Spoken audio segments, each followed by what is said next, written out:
2:00 na pala ng madaling araw. Lumabas siya ng silid na yun at halos mapatigagal ng bumungad sa harapan niya ang dalaga. Kasama nitong pinsan na sa pagkakatanda niya ay nagngangalang Isabel. Habol niyang hininga at mabilis ang naging pagtibok ng puso niya. Senyorita, nilingon niyang larawang nasa loob ng silid, saka ibinalik sa dalawa. Pakiramdam niya ay hinati sa dalawang katauhan ng babaeng nasa larawan. Nakakagulat kayong dalawa. I told you, this guy is a scaredy cat. Ani ng babae, at hindi niya alam kung anong sinabi nito. Hindi siya bagay na maging gwardiya dito sa bahay mo. Natawa ang dalaga, pero naroon pa rin ang pamumutla ng mukha nito at pamumungay ng mga mata. He saw me in my angry state and he didn't run like others. I don't think he's a scaredy cat. A nitwit what then? Napahalakak ang dalaga sa tinura ng pinsan nito. Shut up, Isabel. An uncreative numbskull? A dweeb or a dickhead? Isabel, suway ni Vanessa, pero hindi nito iyon pinansin. Tuloy ay para siyang tanga na nakatingin lang sa dalawa. Hindi niya alam kung anong sasabihin dahil wala naman siyang maintindihan sa sinabi ng mga ito. Pasensya ka na sa pinsan ko. Hindi lang kasi nadiligan ngayong gabi. Umingos ang babae.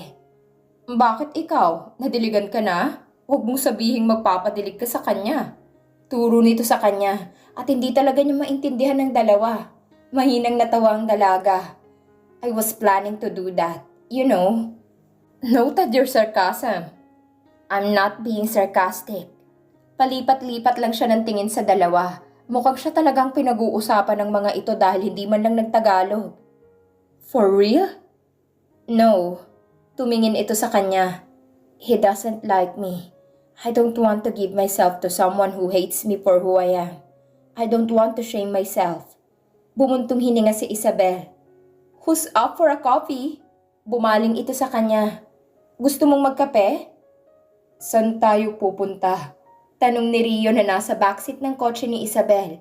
Kanina pa nito tinatanong kung saan sila pupunta nang makalabas sila sa rancho. She hid as soon as the guard leaned in and checked them inside. Mabuti na lang at pinatay ni Isabel ang ilaw, saka ito nagsalita, dahil kung hindi ay malilintikan siya. She's sick after all. At kapag nalaman ng lolo nila na lumabas siya sa kondisyon niyang yon, ay malalagot silang pareho ni Isabel. And of course, the guy sitting on the back seat. Magkakape, ani Isabel. Pwede namang magtimpla na lang tayo. Bakit pa natin kailangan lumabas? At saka may sakit si Vanessa, senyorita. Hindi siya pwedeng lumabas. Tumingin si Isabel sa salamin upang tingnan ng lalaki, saka bumaling sa kanya. Mukha atang nakahanap ka na ng lalaking takot sa bawal. She chuckled. Oy, good boy, ani sa binata. Alam mo ba kung bakit masarap ang bawal? Hindi, wala namang masarap sa bawal eh. Maliban na lang sa... Natawa siya, para tuloy siyang walang sakit dahil pinapatawa siya ng binata. Maliban sa ano? Nakangising aniya, hindi umimik ang binata. Humalukip-kip lang ito. Saka tumingin sa labas. Naiintindihan niya naman ito kung bakit wala itong alam sa mga bawal dahil alam niyang mabuti ang nagpalaki rito. Hindi ibig sabihin nun na lumaki siyang hindi mabuti ang natutunan. Siguro ay magkaiba lang ang pananaw nila sa buhay. Mukhang nagsama ang 3 KJ Saad niya kay Isabel. Paano tayo magsasaya niyan? Well, there he is. A funny clown. Ani Isabel at kung nakakaintindi lang si Rio ng Ingles, ay tsak na maaasar ito sa lahat ng mga tinura ni Isabel. He can be our clown for today. Tumingin siya sa relong pambisig niya. We only have 2 hours, Isabel. San mo ba talaga kami dadalhin? Sa karinderya. Nangunot ang noo niya. Akala ko ba magkakape tayo? Kung hindi ka nag-iisip, sa karinderya tayo magkakape. Kung nag-iisip ka, sa Starbucks o sa Coffee Bean tayo magkakape. Sinamaan niya ng tingin ng pinsan. Kung silang dalawa ni Eros ang pilosopo, si Isabel naman ang pinakamagaling mambara at mas magaling sa pagiging pilosopo. At kung talagang kinain ng sakit mo ang kaisipan mo at hindi ka pa rin talaga nag-iisip, sa isawan tayo magkakape. Napatawa ito ng malakas. Kunwari natawa siya. Thank you very much. You're so genius, Einstein. Nakakulot ang noong bully ni Isabel sa kanya. At anong kinalaman ni Einstein sa sinabi ko? Hindi na niya pinansin pa ang pinsan at tumingin na lang sa labas ng sasakyan. Pinagmamasdan ni Vanessa si Rio na kanina pa pabaling-baling sa paligid ng coffee shop kung saan sila ngayon naroon. Nakaupo ito sa isang bakanting mesa. They couldn't find any in Batangas so they end up going in Tagaytay. Napaingos na lang siya habang yakap ang sarili dahil sa sobrang lamig. Naiinis siya sa pinsan dahil kapag tinopak ito at naghahanap ng kape, kahit saan pang lugar at kahit malayo ay pupuntahan talaga. Isabel ordered a cappuccino for all of them. Nang makuha nitong order ay ibinigay nitong credit card. Pagkatapos ay isinauli rin ng cashier. Here! Anito saka ibinigay sa kanya ang isa at ang isa naman ay kay Rio niya ibinigay. Tumitig lang si Rio sa kape na nasa harap, saka ibinalik kay Isabel ang tingin. Bakit? Tanong ni Isabel. Huwag kang mag-alala, walang lason yan. Dahil kung meron man, ay ako mismong huhugot dyan sa lalamunan mo.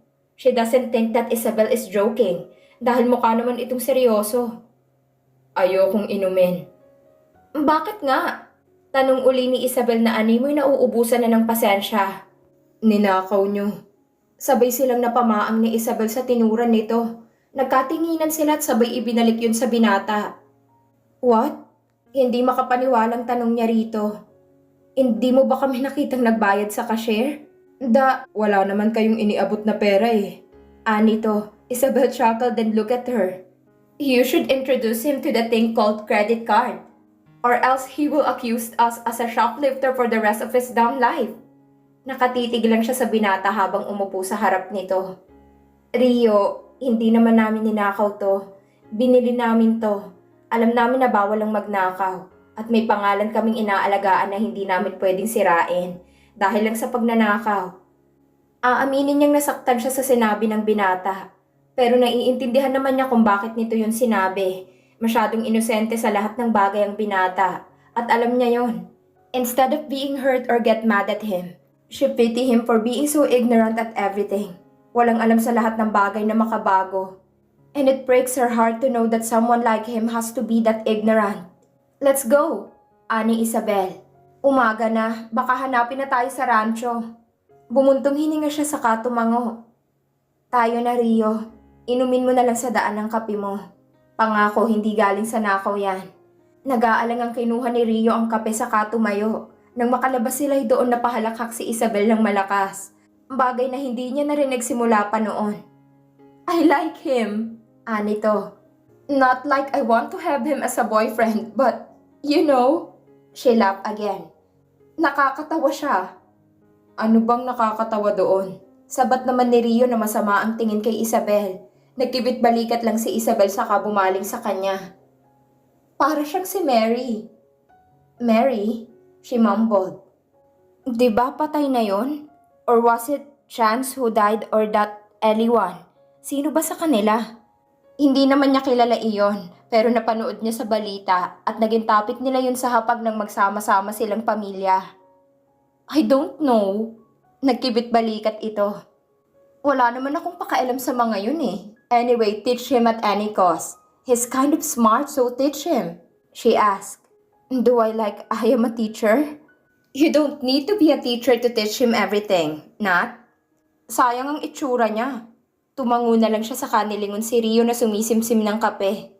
I know. Anya na hindi pa rin naalis ang tingin kay Rio. Sabay-sabay silang pumasok sa sasakyan at tahimik lang habang nasa daan. Dahil sa katahimikan yun ay biglang lumipad ang isip niya noong araw na naglinis siya sa bahay nila Lynn. She didn't mean it, but she got something from them. May kinuha siya doon na sa tingin niya ay hindi naman mahalaga, pero para sa kanya ay isang bagay na importante para sa binata. She got so curious so she hid it behind her. Camp Bridge, London. Nat, napukaw siya sa kaisipan niya saka bumaling kay Isabel. Ha? Tumawag sa akin si Zeus. And? May pag-uusapan daw kayo? Oo, may pinagawa ako sa kanya. Ano naman yun? Nanunuring tanong ni Isabel. It's nothing, Ania. Can I borrow your phone? Binigay nitong cellphone sa kanya. Sa kanya hinanap ang numero ni Zeus upang tawagan. Hello? It's me, Nat. Oh, buhay ka pa pala. Kala ko patay ka na. I've been trying to call you. I'm sick and Isabel here just won't allow me to use phone. And damn you, I am not dead. Bakit ka ba tumatawag sa akin? Angil niya. I found your dad and the mistress. Thank you very much. Puno ng sarkasmong anito. At nasa bahay mo ako. Thank you for letting me stay, by the way. Hindi kita pinatuloy. That's why I said thank you. Pilosopo. He chuckled. What can I say? I am Alcantara. Umirap siya sa hangin sa kabinabaang linya. Ibinigay niya kay Isabel ang cellphone at muling binalikan tingin sa labas. Muli ay natahimik sila hanggang sa makauwi sila. Ngunit mataas na ang sikat ng araw. Nakita sila ng gwardya at tulad ng inaasahan nila ay nakarating ito sa lolo nila. Hinatid lang sila ni Isabel, saka binili ng bawal at hindi bawal sa kanya. Oras ng gamot niya at kung ano-ano pa na alam naman niyang hindi niya susundin. Pagkatapos ay umalis na rin ito kaagad. Natawa siya dahil hanggang ngayon ay hawak pa rin ni Rio ang cup ng kape na wala ng laman. Hindi na niya iyon pinagtuunan pa ng pansin nang maramdaman niyang pananakit ng ulo niya. Hinilot niya ang kanyang ulo. Ayos ka lang ba, Vanessa? Nag-aalalang tanong nito. Tumango siya. Oo, ayos lang ako. Masakit lang ang ulo ko. Kailangan mo ba ng gamot? Umiling siya. No need. Kailangan ko lang magpahinga. Ikaw rin, magpahinga ka na. Tumango lang ito saka iniwan ng binata at pumanhik na sa itaas ng kanyang bahay, patungo sa kanyang kwarto. Hindi alam ni Rio kung susunod pa ba siya o hindi na. Naguguluhan na siya dahil hindi niya alam kung para saan ang mga pinapagawa sa kanya ni Vanessa. Nakatingin siya sa kanyang sarili sa salamin at halos hindi na niya mamukhaan ang sarili dahil ibang-iba na ang ayos niya. Hindi niya makita ang sarili niya sa salamin, kundi ang isang tao na mukhang may mararating sa buhay. Isang tao na may muwang at matalino. Isang tao na hindi kayang tapakan ng kahit sino. Hindi siya iyon. Una ay nagtungo sila sa pagupitan at kung ano-anong pinaggagawa sa buhok niya. Pagkatapos ay sa mga damitan at sapatos sila nagtungo. Kung saan-saan sila nagtungo, hinayaan niyang mga nandoon na pumili ng damit para sa kanya. At kahit na ayaw niyang mga istilong yun ay wala siyang nagawa kundi ang tumango na lang. Let them do the work. Have trust in them. Don't worry. Just don't ask. Lengguaheng hindi naman niya maintindihan. Nakadalasang binabanggit ni Josh sa kanya. Do you trust me? Usal niya sa Ingles na natutunan niya kay Limuel. Do you trust me? Pag-uulit niya habang nakatingin sa salamin. Do you trust me? Are you done feeding, sir? Tanong sa kanya ni Josh. Tapos ka na ba, Rio? Tanong naman sa kanya ni Limuel. Maaari ka nang lumabas kung tapos ka na. Bumuntong hininga siya at bagsak balikat na lumabas sa isang makipot na silid na may isang salamin. Humarap siya kay Limuel. Ayos lang ba ang suot ko? Mukha naman akong ibuburol sa suot kong barong. Mahinang natawa si Limuel. Hindi naman yan barong. Suit yan. Yan yung mga sinusuot ng mga lalaking pupunta sa mga okasyon o kaya yung mga tinatawag nilang boss. Tinignan siya nito mula ulo hanggang paa. Kung hindi ko lang talaga alam, mapagkakamalang kitang may-ari ng isang kumpanya. Umingos siya. Hindi ako mayaman. At saka wala naman akong party na pupuntahan. Bakit ko kailangang bilhin to? Kakailanganin mo yan sa tuwing sasamahan mong senyorita sa lahat ng okasyong pupuntahan niya. Tumingin ito sa isang malaking teknolohiya na hindi niya alam kung ano ang tawag, saka may itinipa. Narito lahat ng mga gagawin mo bukas at sa makalawa, ikaw ay dadalo sa isang private lesson on how to be proper. Pagkatapos ay sasanayin ka namin sa Ingles. Mga basic lang naman. Do you trust me? Nagtatanong na tumitig sa kanya si Limuel. Mga ganong Inglisan ba? Sandali itong natigilan at kumurap bago tumango at nagsalita. Oo, pero mga simpleng Ingles, si senyorita nang bahala sa iba. Tumango siya saka humarap pa sa isang malaking salamin at muling pinakatitigan ng sarili. Miss Vanessa will be the luckiest woman if he brings you to that party. Ani ni Josh na nakatingin na rin sa refleksyon niya sa salamin. Bagamat hindi niya yun naiintindihan ay alam niyang tungkol yun sa dalaga. You're not bad for a escort. Indeed. Tatango-tangong sambit naman ni Limuel. Pagkatapos nun ay nagtungo pa sila kung saan-saan at tulad kanina ay naging sunod-sunuran na naman siya. Iba na naman ang suot niya. Isang puting polo na t-shirt at isang maong na short na niyakap ang buong hita niya. May puting sapatos rin siya. At ayon kay Lemuel ay tinatawag yung Converse. Iyon nang pinasuot sa kanya at itinapon ng damit niya.